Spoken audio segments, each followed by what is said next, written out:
नमस्कार, मी प्राध्यापक डॉक्टर विकास केलारे आपल्या सर्वांचं भविष्यवाणी कार्यक्रमात स्वागत करतो. ज्योतिष शिकावा आपली कुंडली स्वतः पहा या सदराखाली मी तुम्हाला अनेक विषयावर बोलत आहे. आपण मागील काही व्हिडिओमध्ये भावेशाची 12 स्थानातली फळे पाहतोय. मागच्या व्हिडिओमध्ये तुम्हाला मी लाभेशाची किंवा लाभ स्थानातल्या मालकाची फळे काय मिळते सांगितलं. आज आपण कुंडलीतल्या 12व्या स्थानाचा मालक म्हणजे वेश याची 12 स्थानामध्ये वेश केल्यानंतर काय फळे मिळतात ते मी सांगणार आहे. तत्पूर्वी थोडक्यात सांगतो की 12वं स्थान हे अशुभ स्थान आहे. 12व्या स्थानाला पाहिलेल्या सगळ्या गोष्टी खराब आहेत. मग याचा मालक होऊन जर कुठल्याही स्थानामध्ये गेला तर काय होणार आहे. तर आपला एक नियम आहे, 6-12चे मालक ज्या स्थानामध्ये जातात त्या स्थानाची फळाची हानी करतात किंवा त्या स्थानावरनं पाहिलेल्या गोष्टी व्यक्तीला मिळत नाहीत, लक्षात घ्या.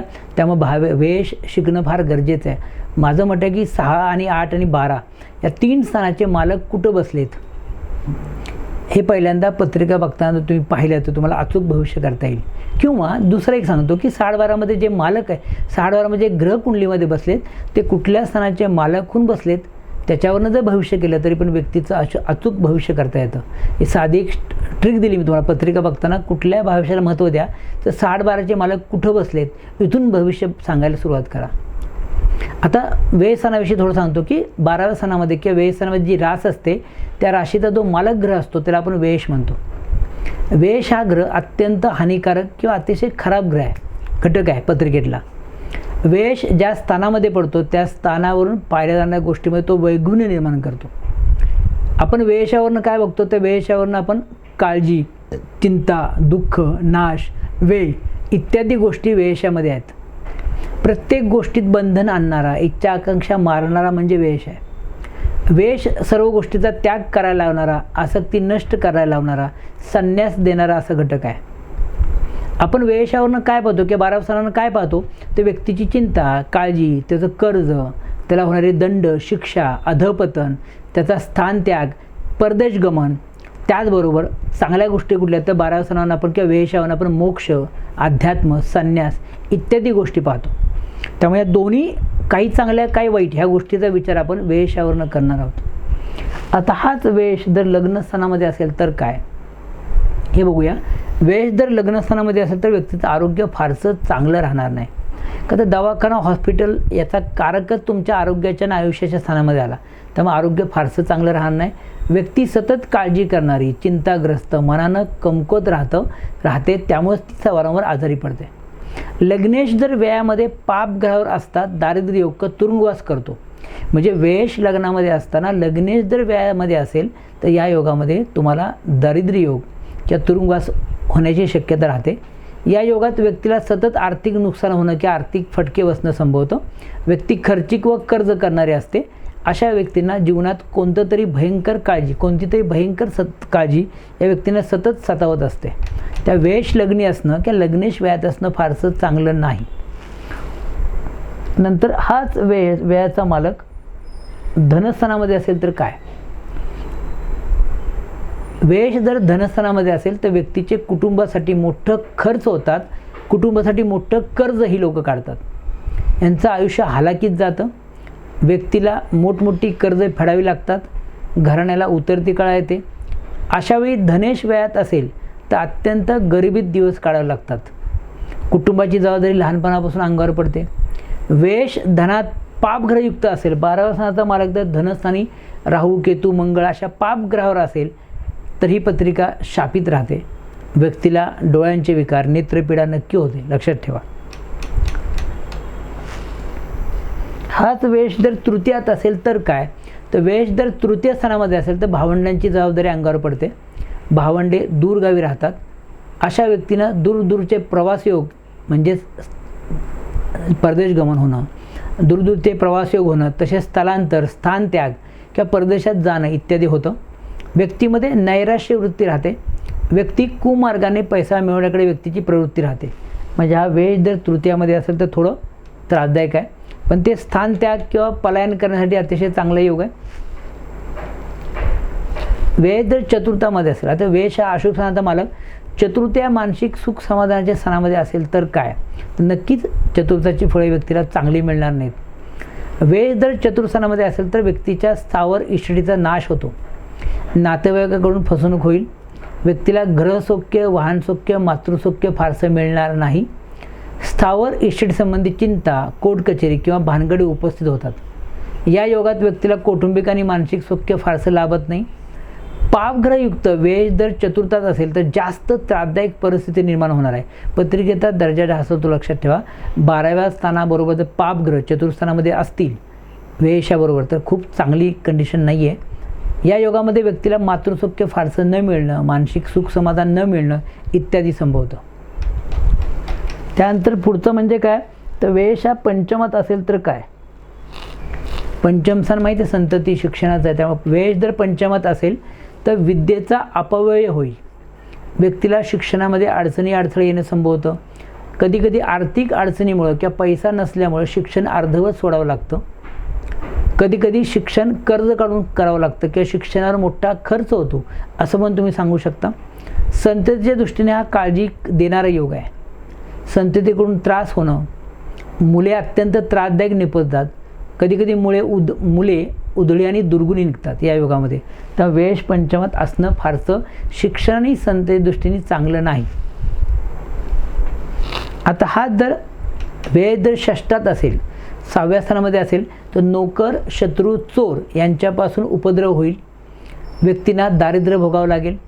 हा जर वेळ षष्ठामध्ये पापग्रहावर असेल तर व्यक्तीला शारीरिक व्यंग राहील. रोगापुढं हात टेकावं लागतील किंवा व्यक्ती सतत रोगी राहील. शत्रुबाधा ह्या योगात संभवते. तसेच शत्रूमुळे मानसिक त्रास होणं संभवतं. नावलौकिक खराब होतो, बदनामी होऊ शकते, कोर्ट कचऱ्या होऊ शकतात. मात्र 12चा मालक हे 6व्या स्थानात असल्यामुळे विपरीत राजयोग होतो. या विपरीत राजयोगामुळे मात्र व्यक्तीला पैसा चांगला मिळणार आहे. मात्र आजार आणि औषधोपचारावर मोठे खर्च होणं, कर्ज होणं हे मात्र नक्की राहणार आहे आणि त्यातून मनस्ताप व्यक्तीला कायम होतो. हा वेश जर सप्तमात असेल तर काय. सप्तमेश वेळात असणं किंवा वेश सप्तमात असणं फारसं चांगलं नाही. वेश जेव्हा सप्तम स्थानामध्ये असतो तेव्हा स्त्रीसाठी धनाचा खर्च होईल किंवा जोडीदारासाठी खर्च होईल असं मला हरकत नाही. जोडीदार तुमचा चैनी आणि ऐषारामी असेल. जोडीदाराच्या आरोग्यावर मोठे कर्ज होणं, मोठा खर्च होणं संभवतं. या योगात पती पत्नीमध्ये वाद राहतील. क्वचित वैवाहिक सौख्याची हानी होणं या योगात संभवतं. कधीकधी जोडीदाराकडून कोर्ट कचेरी संभवते. वैवाहिक जीवनामध्ये प्रेमभावना नष्ट होऊन वैवाहिक जीवनामध्ये संशयी आणि मत्सरी वातावरण निर्माण होते. व्यक्तीला वाईट छंद किंवा वाईट नाद ह्या योगात राहतात. वादविवाद व कोर्टातील खटले यावर ह्या लोकांचे मोठे खर्च होण्याची शक्यता राहते. म्हणजे विवाह, वैवाहिक सौख्य आणि कोर्ट कचेरी या बाबतीत हा योग तुम्हाला तपासावा लागेल. वैवाहिक सौख्य फारसं चांगलं मिळणार नाही. नंतर वेळाचा मालक जर अष्टमात असेल तर हाही 12चा मालक अष्टमात पडणं हा विपरीत राजयोग आहे. या विपरीत राजयोगामुळे पैसा मिळेल, मात्र बाकीच्या गोष्टी खराब असणं लक्षात ठेवा.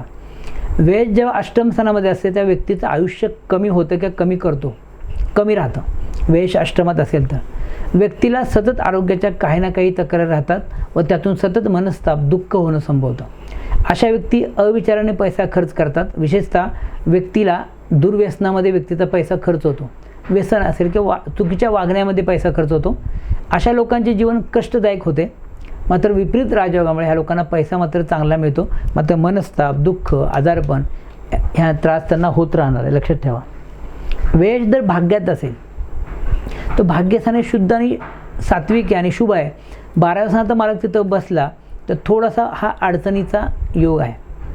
वेळ जर भाग्यस्थानी असेल तर व्यक्तीची संपत्ती ही धार्मिक विधी, तीर्थयात्रा, प्रवास, परदेश गमन, नातेवाईकांच्या गरजा यामध्ये यांचा संपत्ती खर्च होईल. यांच्या लांबच्या तीर्थयात्रा होतील. तशी अशा लोकांचे वारंवार परदेश गमन व त्यावर मोठे खर्च होणं संभवतं. हा योग ऐहिक बाबतीत चांगला नाही. या योगात कधीकधी विरक्ती राहते, हे पण लक्षात घ्या. वेश जर दशमात असेल तर व्यवसायात आर्थिक नुकसान होईल. ऊर्जित अवस्था फारशी येत नाही. नोकरी व्यवसायामध्ये धडसड वृत्ती राहते. मानहानी, अपमान होतात. व्यक्तीला व्यवसायामध्ये मोठे धाडस करण्याची सवय राहते व त्यातून मोठं नुकसान होणं, कर्जबाजारीपणा होणं संभवतं. शक्यतो अशा योगामध्ये नोकरी करणं योग्य राहतं. व्यक्तीची कामाच्या ठिकाणी नेहमी धडसड वृत्ती राहते, हे एक महत्त्वाचं लक्षात ठेवा. वेश तुमचा दशमात असेल तर. वेश जर तुमच्या लाभ स्थानामध्ये असेल तर काय. 12व्या स्थानाचा मालक लाभ स्थानामध्ये असेल तर वेश लाभात असता पैशाची विवंचना दाखवतो. मित्र परिवाराकडून, लोकांकडून यांची फसवणूक होते. मित्रांमुळे संकट येतात. सतत संगत ह्या लोकांना चांगली लावत नाही, यांचे सतत मोठे खर्च होत राहतात. थोडक्यात ह्या लोकांनी मित्रपरिवारापासून सावध राहिलं पाहिजे. यांचे मित्रपरिवार हे यांना नेहमी गोत्यात आणतात किंवा यांना त्रास देतात. आता व्ययस्थानामध्ये 12व्या स्थानाचा मालक 12व्या स्थानामध्ये असेल तर काय? एकटा असेल तर तो नक्कीच 12व्या स्थानाच्या दृष्टीने ती चांगली फळ देणार आहे. मात्र हा व्यय जर पापग्रहांनी बरोबर असेल तर मात्र पत्रिकेचा दर्जा ढासळणार आहे, हे लक्षात ठेवा. व्यय जर तुमचा शुभग्रहावर जर 12व्या स्थानामध्ये असेल तर अशा लोकांना चांगल्या संधी मिळतात. दानधर्म, सेवा, तीर्थयात्रा, परदेशगमन घडतात. व्यक्तीमध्ये त्यागीपणा, उदारवृत्ती फार असते. मात्र हाच वेश पापग्रहाबरोबर जर 12व्या स्थानामध्ये असेल तर मात्र व्यक्तीला नेत्ररोग होतात. चोऱ्या, दरोडा, जामीन राहिल्यामुळे तसेच कोर्ट कचऱ्या इत्यादी माध्यमातून मोठं आर्थिक नुकसान होणं संभवतं. या योगामध्ये व्यक्तीला सतत चिंता, काळजी, आर्थिक विवंचना राहते. उत्पन्नापेक्षा खर्च जास्त होतो, व्यक्तीची तशी मानसिकताही राहते. व्ययास असणारे व्यक्ती सर्व गोष्टीमध्ये गुप्तता राखणारे असतात. एक महत्त्वाचं वाक्य लक्षात ठेवा, ज्यांचा व्ययामध्ये आहे या लोकांना गुप्तता राखायला फार आवडतं. अशा लोकांना दुर्व्यसनं, वाईट संगत, स्त्री संग या माध्यमातून नुकसान होतं. अशा लोकांना स्त्री सौख्य फारसं चांगलं मिळत नाही, हे पण लक्षात घ्या.